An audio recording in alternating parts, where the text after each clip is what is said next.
Marko is going to tell us about how words can lead to actions, actually, and it's connected with a question that Eduardo asked before. So please go on and tell us. Okay. Yeah, so hopefully you'll see the presentation, right? Yeah. Yeah. Okay, so my main idea was to see, because I'm mostly dealing with fascist and radical right groups during the interwar period, more specifically Yugoslavia. So I was interested to see if actually there is a connection between ideology and violence, because it's a huge debate right now in the scholarship about radicalization and fascism. So I will trying to make my own small contribution, which turned out to be, I think, a larger project that I'm trying to pursue in the future as well. So the main question here is, does radical right ideology actually translates into real world violence? So if ideology fuels violence in some way. And the bulk of the research is based on the Yugoslav interwar radical right group called ORJUNA, which is an abbreviation of the Yugoslav nationalists. And they operated between 1921 and 1929, when they were banned by by the king in Yugoslavia, and they were quite violent. They had multiple committees and chapters all around Yugoslavia, and some of them, for example, in Zagreb in Croatia or in Slovenia and Vojvodina, were really violent and engaged frequently in violence, especially during 1923-1924 periods, which was, let's say, the whole country was politically unstable. There were a lot of elections, premature elections, so most of the violence was tied to that. And as you can read here, there were several violent incidents. They included organized and planned assassinations, bombings. So they used bombs to, for example, attack rival political organizations, or even to bomb newspaper editorial offices. So they were quite organized and obviously had access to weapons. And there were even violent skirmishes that involved like several dozen people. So, for example, in one instance in Zagreb in Croatia, they even fought with the police for about half an hour. It was a firefight between police units and ORJUNA members. And of course, this resulted in bodily harm and deaths. And as I'm looking at Slovenia, so the height of violence was actually, as I mentioned, during 1923, 1924. Even during 1923, the authorities were restrictive from the onset against the group, so they tried to somehow limit their impact and their actions. They even resolved to dissolving some of the local committees in Celje and Maribor, which are smaller towns in Slovenia. And of course, and that's important for this analysis, the authorities were really pushing for censorship. So their bulletins, ORJUNA's bulletins, were highly censored. So the editors were really trying to find some kind of language to mask their intentions, and I will show that on an example later on. And just to give you a feeling of the group, they were completely styled as Italian fascists. So they marched, they had these grand parades and rallies across towns, in towns across Yugoslavia. They had uniforms, first blue, then black, so like Italian fascists. And you can see even in the small image here, this is the leader of ORJUNA, Ljubo Leontić, who is really looking like Mussolini, right? So he even mimics his his gestures, and even in some language stylizations, you can see the influence really from Italian fascism that was coming across the Adriatic and really was used by Oruna, and you can see one of their member again in full uniform as well. So that, I hope that gives you some kind of an idea that of the group in question. And so the first instance that I was trying to actually conduct like an analysis, it was a rule-based analysis of Oruna's main bulletin called Oruna, which was published in Ljubljana in Slovenia. And that was a fairly, let's say, a rudimentary program that I was looking for some words or phrases that were actually tied to violence or violent intent, and then I would simply see the frequency of the words in relation to violent actions that were happening in the real world. But then I came to UNED, and I'm really really grateful to Alvaro and Salva, because they had some really great ideas, and basically we used a couple of techniques that utilize large language models or AI models, right? Like Mistral, for example. So during my stay in Madrid, we were kind of fine-tuning the few-shot learning technique and train of thought prompting, which kind of enabled us to see, to let the large language model decide for us what would be deemed as potentially violent or could indicate some form of radicalization. So in this, like, let's say, latest iteration of the program, the large language model in question looks for instances of five markings, let's say, or factors. So it looks for signs of militarism, expansionism, bodily harm, weapon use, and self-defense in the text.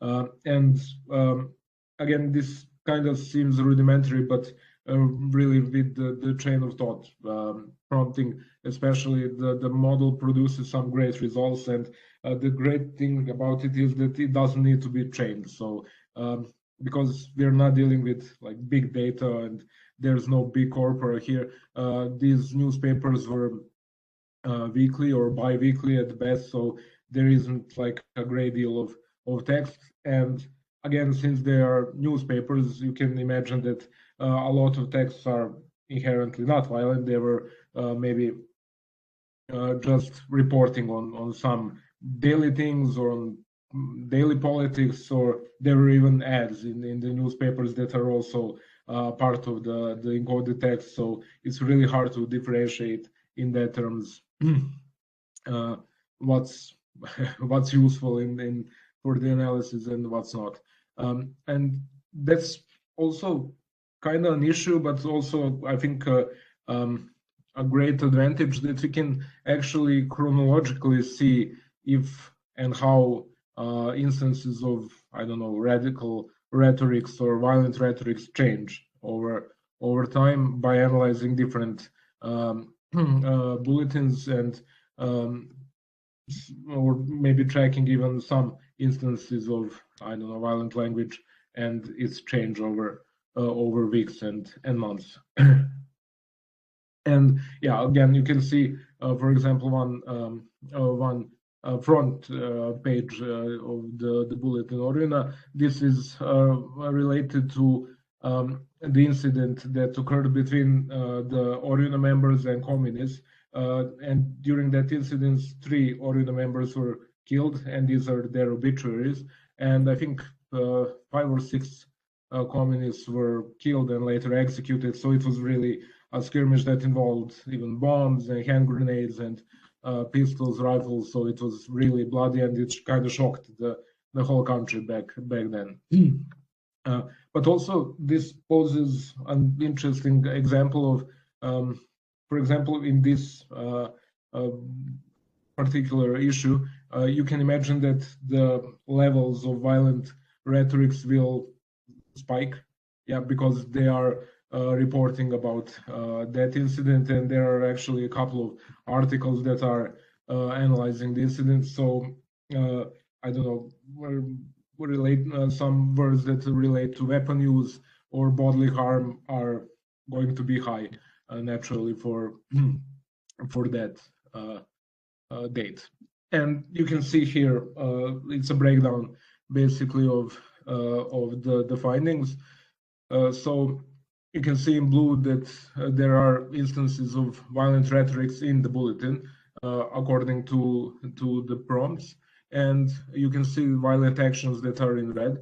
So there is some connection. You can see first the spike in violent rhetorics, and then some attack occurs. And you can also see that during the parliamentary elections, the tensions are naturally higher, and the model picks up those words. For example, we will fight and we will win these elections and stuff like that. So he sees that as potentially violent, and that's actually reflected in the results as well. And you can see that in the I'm not sure if it's visible, but for the 28th of June, you can see this huge spike. 28th of June is a national holiday in Serbia and former Yugoslavia. It was the anniversary of the Battle of Kosovo. So again, you have those instances of violent rhetoric that I know the Serbs were fighting the Turks, and naturally, again, the model picks that up.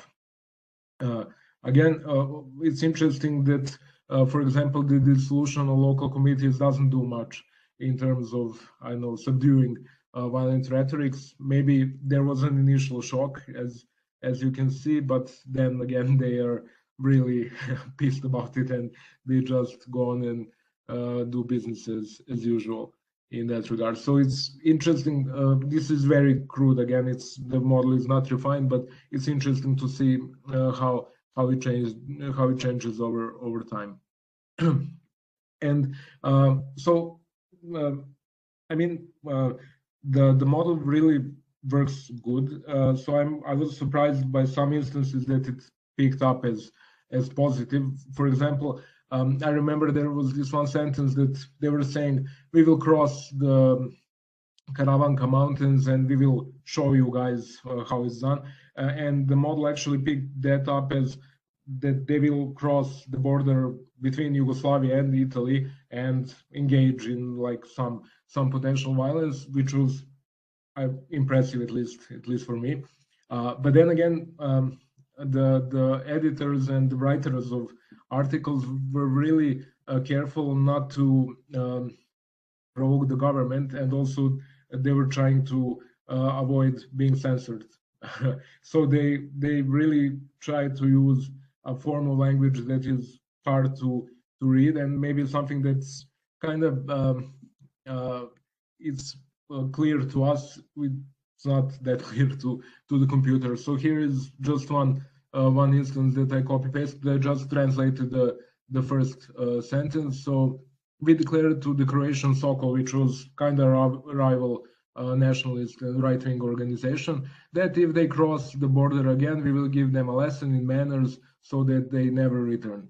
And even in Slovenian, like when you read it, it's clear that they will, get some form of physical retribution. But again, the model doesn't see that, which is kind of expected. And it says that the text is a message to the Croatian Sokols, warning them about the consequences if they attempt to redraw the border of their republic. Not really. The text does not contain any violent or threatening language, which, formally speaking, is true. And there is no call to action or suggestion of violent behavior. Again, and the text is focused on the idea of maintaining proper etiquette and behavior towards guests in their own home. So he has those big hiccups. And it's also interesting to see that when I ran the same sentence like over and over again, he would occasionally have different results. So that's also something to be aware of. But again, I'm not this does not, I think, disqualify the method, especially when we're dealing with a smaller amounts of data. And that, I think that's the biggest upside of this approach, that we do not need to create a large database. And I hope that others will agree that sometimes we just don't have large data sets, or we cannot create large data sets. So in this method really gives us the opportunity to analyze smaller amounts of data that again really produces some good and useful results. And it's clear that current generation language models are capable of finding complex language figures that could indicate it. But again, some others slip through, which again is not that strange. It also occasionally has some like false positives, so it sees something as I don't know, inherently violent, which is not. But overall, I think it's fairly accurate. And I think the largest I don't know, lesson that I had to take home is that really I need to go again through data and sift it up and see like just the logic of the language model and see what it was doing. But as I said, my overall impressions are good, especially because of the language. The language is kind of archaic, and I mean the bulletins were written 100 years ago, right? So the language model mostly didn't have any issues in picking that up. Also, because the text is OCR'd by the Slovenian National Library, it's not always like that good. It's not always readable. But again, that didn't present a big problem for analyzing the data in this instance. So that's also, I think, very helpful, because we can skip like the whole I don't know, the data cleaning and part of speech tagging and stuff like that. We can just skip it and feed the sentences into a model and just see what it comes out. And they are a great tool, I think, especially for small data, in this case bulletins, but also maybe in the case of prophecies and stuff like that. So maybe we can think about that as well. Yeah, thank you for listening to me and the presentation. Thank you very much, Marko. Very interesting work. Very good job. Yeah, we tried to introduce like a novel approach to label the text and so on. Yeah, with mixed results, I would say, Yeah. but promising. So, do you have? We have no question again on Twitter, but if maybe Eduardo or Joe have any questions about this? Nothing. No, I'll just say something, which is that it's super cool. Like, I get why Alvaro would say that, like, I would be really interested in what you did, because exactly this thing of overlapping features with a set of like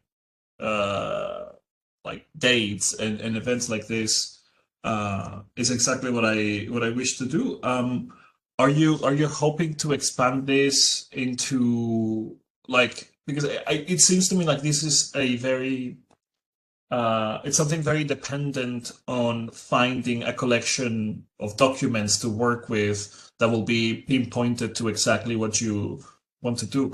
And I'm just curious. It's not my field, but it's super cool. Are you hoping to expand this into some other direction or some other bodies of sources, some other collections?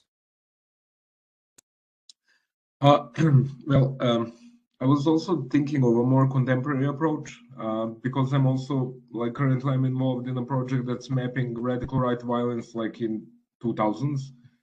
So maybe it would be fun to see like I don't know somebody's Twitter account or Facebook posts and stuff like that.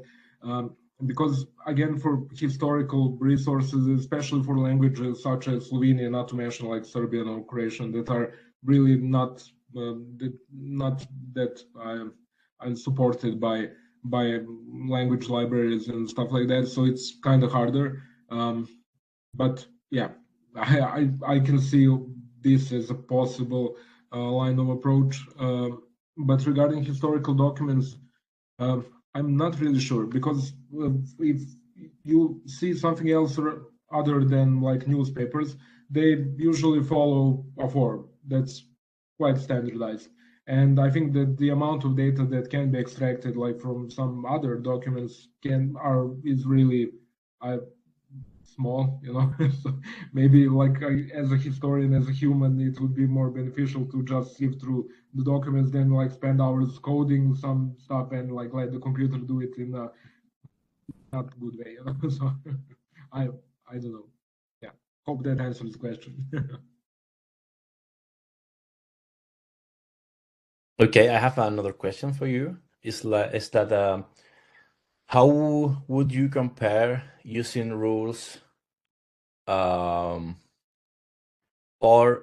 use a rule-based system or a LLM? Like, what are the pros and cons of each system, and how do you think if they can like complement each other or not, or what's your opinion on that? Maybe I think we must kind of start with the rule-based system. So after like looking at the data and end possibly with it, because for example here the radical right groups are mostly like when they're talking about violence, they're always talking about self-defense and they're always defending against someone, right? Although they're actually not, and they're like clearly on the offense. But if you tell like the large language model doesn't see that as like inherently aggressive or radicalizing, you know, and just like, oh, these guys are defending themselves, so it's okay, you know. So I think that we must really fall back to some kind of a rule-based system. But again, it's so time-consuming, like to basically set up everything and like every instance of possible word combinations just to see if that's right or wrong, right? So I think that like in terms of time management, I think that this approach is really, really good. Yeah. Okay, thank you. So